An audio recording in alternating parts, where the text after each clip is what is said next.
Eh, salut les fragiles, salut les millennials.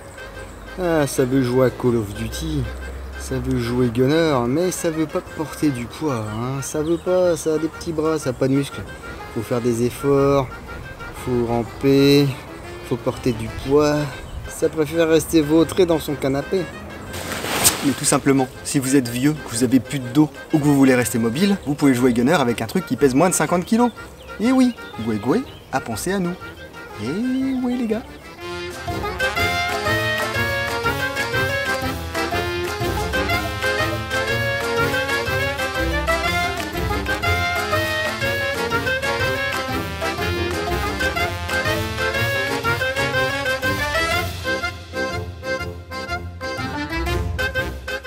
Allez, on se lance. Avant de vous présenter cette réplique, j'aimerais remercier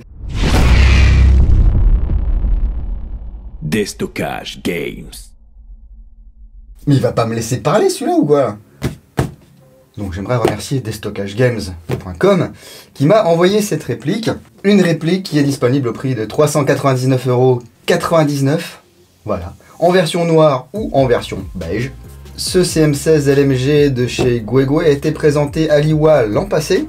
Il y a eu un petit peu de hype autour parce que c'était quand même un truc assez sympa, en plastique, léger, potentiellement performant. Bon, on va voir ça ensemble. Donc c'est livré dans une boîte classique de chez Gwegwe. GG si vous voulez. Ouh, c'est pas un combo, hein. Il n'y a pas de batterie, il n'y a pas de billes, il y a le strict minimum, on va dire. C'est une réplique qui a priori nous vient de chez Sport Attitude, un des distributeurs français de la marque Gwegwe. Il rajoute un petit papier avec toutes les règles de sécurité. C'est tombé. On a également le manuel d'utilisation de cette LMG. Voilà tout ce qu'il faut savoir. C'est un manuel multilingue. Il y a l'anglais, le français, l'espagnol et le japonais. Ensuite, nous avons une poignée. Poignée avant verticale qui se monte sur un rail type Picatinny. Avec ici un bouton qui va déployer, hop là, un bipied. Ça c'est pas mal. Il a l'air assez solide, hein. Ça se replie facilement, hein. Là, oh, un patch. Oh là là, trop mignon. L'étiquette Top 5, Gwegwe, etc. Ici on gratte, on entre son code sur le site de Gwegwe et on peut gagner des répliques. Donc bah faites-le, hein, parce qu'il y a beaucoup de gens qui ne le font pas. On a également, et ça c'est chouette parce que c'est pas forcément systématique avec les LMG, une fausse bande de munitions. Ou alors une bande de fausses munitions, parce que c'est une vraie bande, c'est pas une fausse bande. Par contre ce sont des fausses munitions. Voilà, 5,56.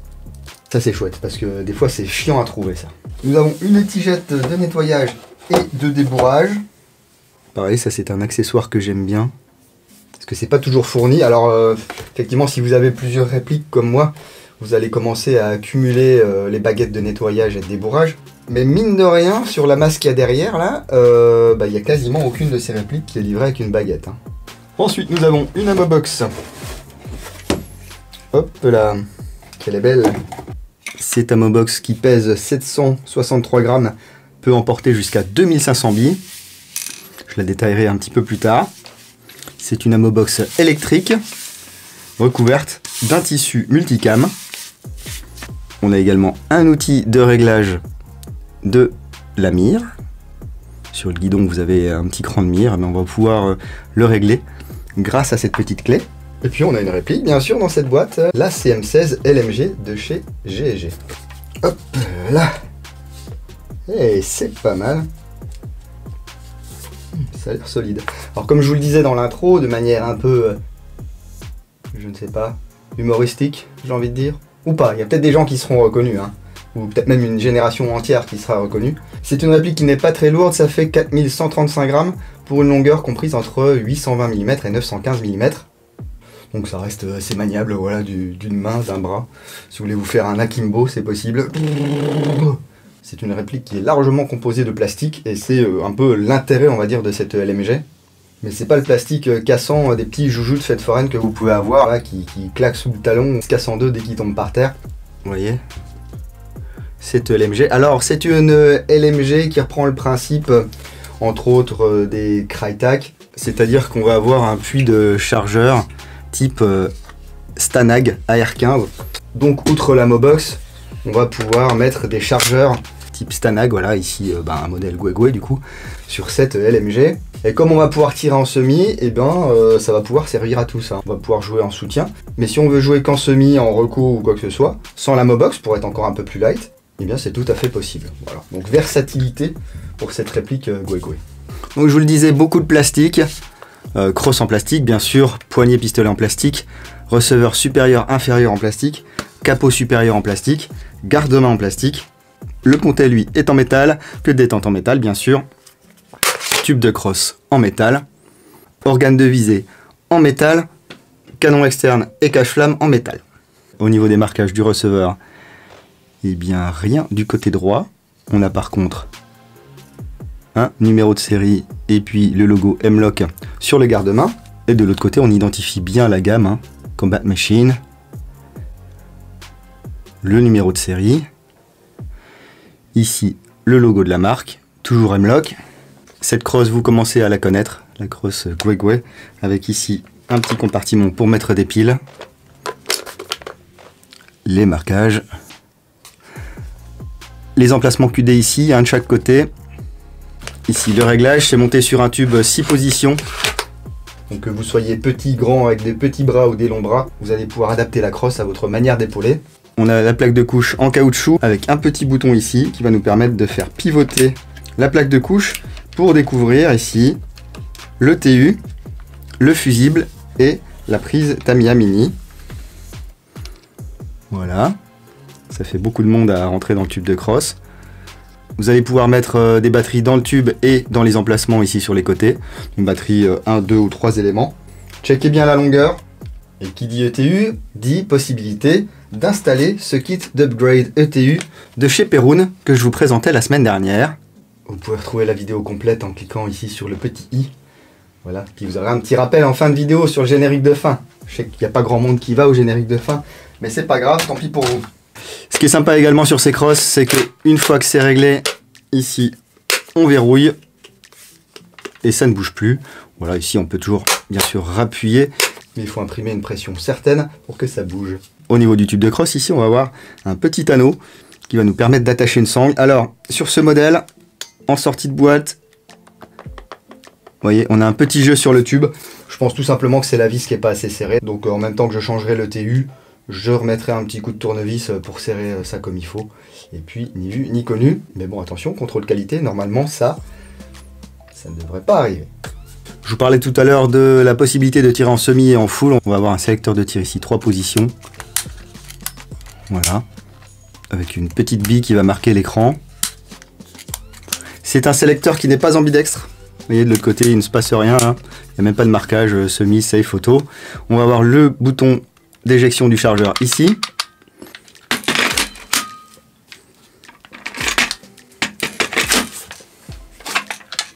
Du côté gauche de la réplique, on a le levier d'armement qui peut être basculé vers le haut ou vers le bas.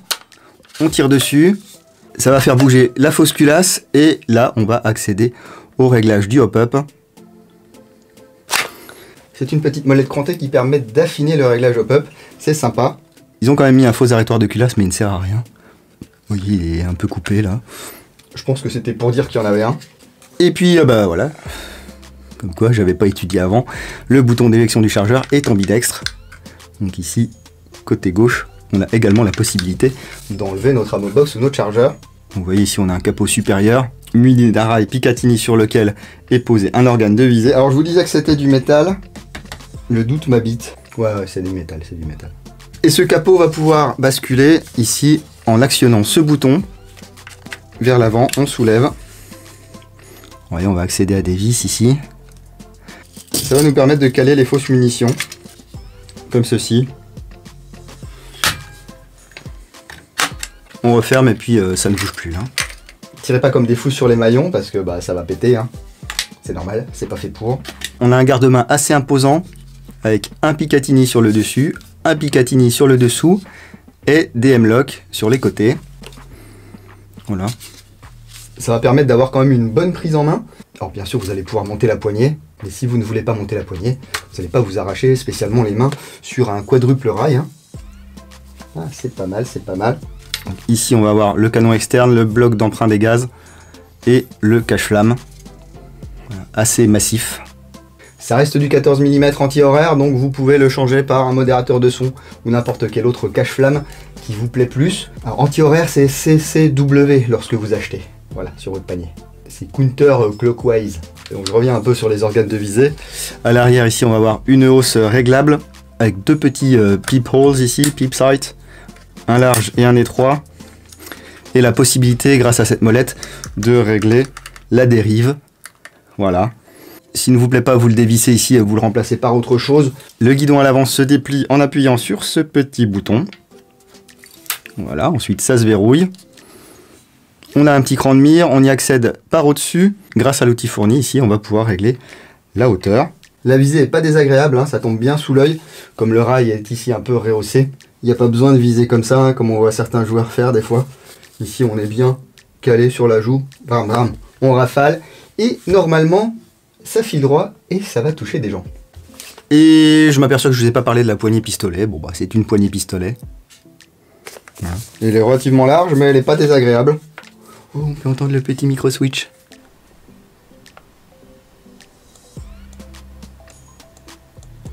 Oui, car je vous l'ai dit, il y a le micro switch, il y a le TU dans cette réplique, ce qui va nous permettre d'avoir du burst. Mais avant de mettre une batterie là-dedans et puis qu'on passe au chrony, etc., je vais vous montrer la Mobox. Donc la voici plus en détail, c'est ta Mobox. Je vous le disais, 2500 billes au maximum. Ici on a une trappe, voilà. On verse les billes ici. De ce côté-là, on va pouvoir insérer les munitions. Voilà. Donc pareil, ici ça tient. Ça fonctionne grâce à deux piles CR123A. On retire ici le tissu. On a une petite trappe qui s'ouvre très facilement. Le plus et le moins sont identifiés. On referme, on remet le velcro. Et où qu'il est le bouton? Eh bien c'est une Amobox automatique, le bouton est ici. Voilà.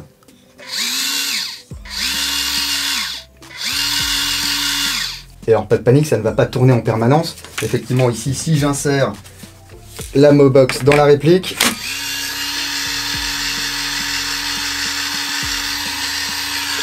ça ne s'arrête jamais, on est d'accord. Mais lorsque vous avez des billes, ça va détecter en fait que le ressort est bien tendu, le mécanisme va s'arrêter. Vous allez tirer et au fur et à mesure, ça va vous remettre des billes dans le mécanisme. J'ai ouï dire qu'il y avait eu des petits problèmes d'Amobox avec les premières versions. Ça a été corrigé par GueGue. Et puis si jamais ça tombe en panne, n'oubliez pas qu'il y a une garantie. Hein, donc si vous avez acheté ça en France, normalement vous avez 1 an de garantie. En général, quand ça pète, ça pète relativement rapidement. Ah, je vais lui mettre sa petite poignée.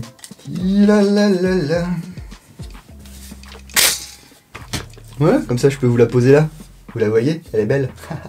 Alors voyons voir ce que ça donne avec une batterie. Donc j'y suis, on va installer ça.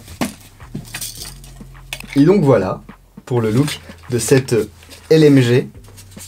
C'est beau hein? Non mais ça ressemble vraiment à une petite LMG, c'est sympa. Et comme je vous le disais auparavant, au moins ils ont fait l'effort de nous fournir la bande de fausses munitions. Je vais mettre une batterie 11 volts 1, 1300 mAh. De chez Energy Airsoft, comme d'habitude.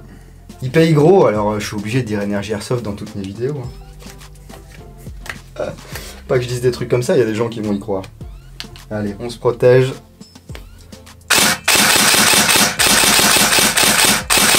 Ouh, ça résonne pas mal, tout simplement parce que, comme les parties plastiques sont plus légères que des parties métalliques, sur ce modèle-là c'est évident, ça va avoir tendance à résonner dans toute la réplique. Là ça le fait un peu plus parce qu'on est en milieu confiné, à l'extérieur ça va. Hein. Alors, on va pouvoir tirer en full, bien sûr, c'est l'intérêt d'une LMG. C'est pas mal, hein? C'est pas mal. Alors, est-ce qu'on peut faire du burst? Si je me souviens bien, il faut se mettre en semi et appuyer genre 10 secondes.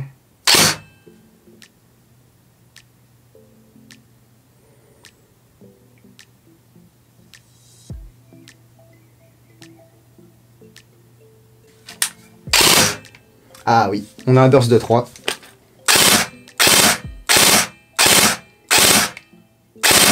Et c'est un tap burst, c'est-à-dire que j'ai pas besoin de laisser appuyer, je fais vraiment une petite impulsion et mes 3 coups vont partir.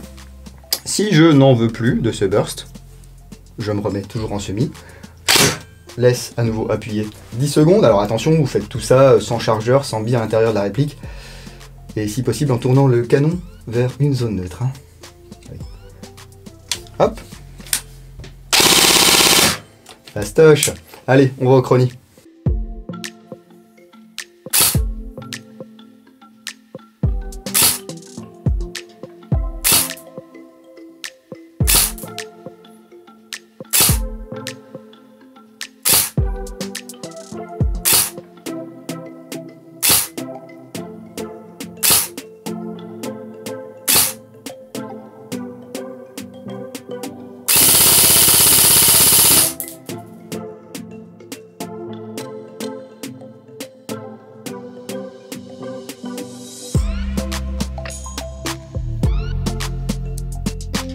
Et on est pas mal, hein, on est aux alentours des 350 fps.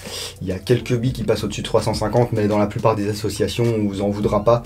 C'est une réplique d'une part adaptée au marché français parce qu'elle est en dessous de 2 joules, et d'autre part adaptée au marché des associations françaises parce que vous allez pouvoir tirer en full avec ça, vu qu'elle sort plus ou moins 350 fps. La cadence est sympa, la réactivité aussi. Dans la revue complète, je vous montrerai les tests de tir, l'interne de cette réplique, on parlera du canon interne, du joint de hop-up, de la gearbox, mais ça sera pour un petit peu plus tard. N'hésitez pas à me dire dans les commentaires ce que vous pensez de cette CM16 LMG de chez Guigui. Avez-vous craqué pour le modèle beige ou le modèle noir? Est-ce que ça fonctionne bien? Est-ce que ça ne fonctionne pas? Avez-vous cassé des choses? Avez-vous upgradé cette réplique directement en sortie de boîte? Voilà, certains me diront que 400 balles pour un truc en plastique, c'est un peu cher. Pas moi qui fais les prix les gars. Je suis assez partagé parce que là du coup on va pouvoir jouer en mode soutien ou en mode assaut. C'est quand même une réplique qui est relativement versatile, hein. On a vu qu'on pouvait utiliser les chargeurs Stanag, donc on n'est pas obligé de jouer en LMG avec cette LMG. On peut jouer comme si on avait un AR-15 lambda, qui fait qu'un joueur qui voudra endosser plusieurs rôles sur plusieurs parties différentes, il pourra avoir une seule réplique. Et personnellement pour jouer soutien, je préfère avoir quelque chose comme ça qui ressemble un petit peu à une réplique de soutien, une réplique d'appui-feu, que de voir un MP5 avec un drum par exemple. Ou le M45 que je vous ai présenté il n'y a pas très longtemps. Donc voilà pour cette petite LMG, je remercie encore Destockage Games de m'avoir fait envoyer cette réplique. Vous pouvez les retrouver en lien dans la description, vous pouvez également retrouver les liens là pour avoir toutes les news de l'antre sur la page Facebook mais également sur le site www.l'entredingo.com. Et puis vous avez également un lien pour tiper si vous voulez. Alors le tip n'est pas forcément payant, je vous invite à aller découvrir ça. Ça permet de soutenir la chaîne, ça permet de soutenir le blog, parce que, je vous le rappelle, hein, si c'était sorti de votre mémoire ou si vous arrivez sur la chaîne, je ne touche pas d'argent pour faire des vidéos. Voilà. Pour l'instant, je m'y refuse, parce que pour moi, ça remettrait peut-être un peu en cause mon impartialité. Oui, quand on te file 300 balles pour faire une vidéo, t'as pas envie de dire que le produit est tout pété, parce que après, la boutique, même si c'est pas son produit, et c'est pas elle qui le fabrique, elle le distribue, et si elle en vend pas, elle est pas contente. Donc là, ça me permet de continuer à dire ce que je veux. Alors il y a des gens qui m'envoient plus rien, parce qu'ils n'ont pas été satisfaits de ce que j'avais dit sur tel ou tel produit. Tant pis pour eux, moi ça m'empêche pas de dormir. Le jour où il n'y a plus personne qui m'envoie de produit, il n'y a plus personne qui m'envoie de produit. Il y aura juste moins de vidéos et puis c'est tout. Peut-être qu'un jour je demanderai l'argent aussi, parce qu'au final je commence à me rendre compte que ces vidéos vous influencent. Alors soit de manière positive, soit de manière négative. Mais ça vous permet, j'espère, de dépenser votre argent ou de garder votre argent pour des choses qui valent le coup et pour des choses qui vous font plaisir surtout. Voilà pour le petit instant tristesse. Et, ah si, il y a quelque chose qui a changé, c'est que désormais je pense que je ne prendrai plus de prêts de la part des professionnels, à part sur des répliques peut-être à des milliers d'euros bien sûr. Là c'est une aubaine, il y a plein de gens qui sont prêts à leur faire de la publicité gratos. Ça leur apporte de la visibilité, ça leur apporte parfois des ventes, ça leur apporte parfois beaucoup de ventes, du trafic sur leur site. Donc j'estime que c'est un juste retour des choses de laisser une réplique qui au minimum leur coûte 2 fois moins cher que le prix public conseillé.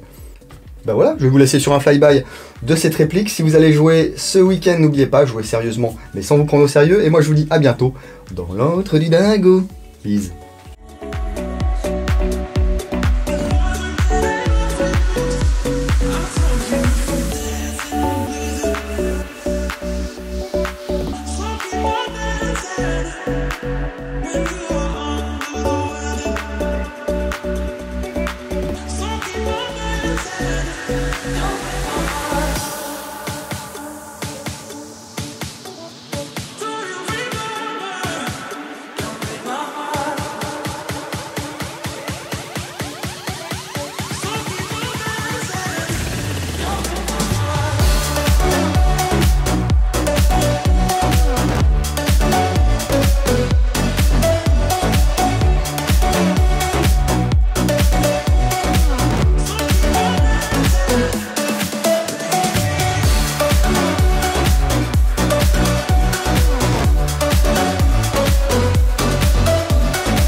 Et c'est parti pour la séquence compatibilité des chargeurs. Je vais commencer, hop, il est où?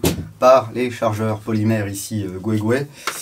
Bon, c'est avec celui-là que j'ai fait les tests chronie, donc effectivement, ça passe et ça tire bien, il n'y a quasiment pas de jeu. Un modèle CAA en polymère, ça passe, pas de jeu. Modèle ATM d'IDE, ça passe. Modèle VFC Metal High Cap, ça passe, il y a un peu de jeu.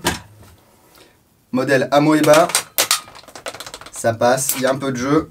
Attention à ce que ça fit bien. Un modèle Revolt Army court, ça passe. Un modèle VFC QRS, ça passe pas. Modèle Airsoft Systems, ça passe pas. Et modèle OPS à balle apparente, ça passe et il n'y a quasiment pas de jeu. Voilà pour les chargeurs que je possède. À bientôt!